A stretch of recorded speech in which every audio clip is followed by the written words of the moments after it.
Labdien, godātie kolēģi, dāmas un kungi! Vispirms es vēlētos iebilst tiem kolēģiem, kas šeit no tribīnes teica, ka darba spēka nodokļi nākamajā gadā samazināsies. Būsim korekti, iedzīvotāju ienākumu nodoklis nākamgad no esošajām likmēm 20 un 23% tiek palielināts uz 25,5%. Tas nav samazinājums, tas ir palielinājums. Jā, mēs varam runāt par to, ka neapliekamais minimums palielinās, bet tas neatiecas uz iedzīvotāju ienākumu nodokļu likmēm, tās paliek lielākas. Atgriežoties pie budžeta. Valdības deklarācijā ir paredzēts valsts budžeta veidošanas princips, taču aizvadītā gada laikā nekāda kustība uz jauniem budžeta veidošanas principiem tā arī netika manīta. Kamēr mūsu kaimiņos Igaunijas valdība plāno nākamo 4 gadu laikā samazināt izdevumus par 1 miljardu eiro, jeb 10% valsts pārvaldes izdevums ik gadu, Latvijā tikmēr viss pa vecam. Vien dažus gadus pēc slavenā teiciena naudas ir bijis vairāk nekā jebkad agrāk, seko premjeras piesauktās krīzes budžets. Tas spilgti apliecina valdošās partijas valdīšanas sekas. Nauda ir izšķērdēta tik tālu, ka pat tūkstošiem maznodrošināto tiks atņemts pārtikas pakas. Ja šis patiešām būtu krīzes budžets, tad tā vietā, lai nabaga ierēģiem vien tikai ierobežot algu pieaugumu, kolēģi, vienu mirklīti.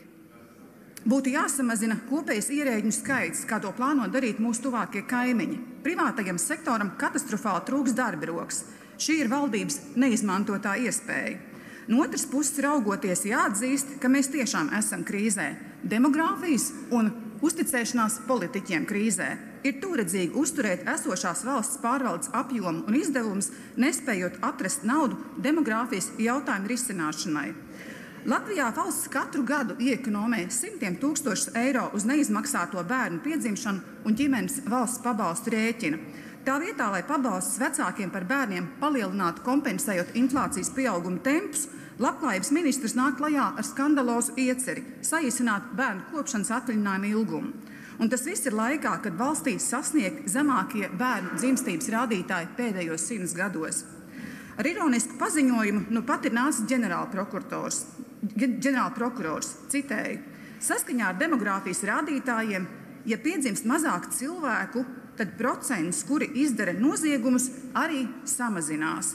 Ar šādu koalīcijas partiju attieksmi pret demogrāfijas jautājumiem mēs pietuvojamies slavenajam teicienam: nav cilvēku, nav problēmas.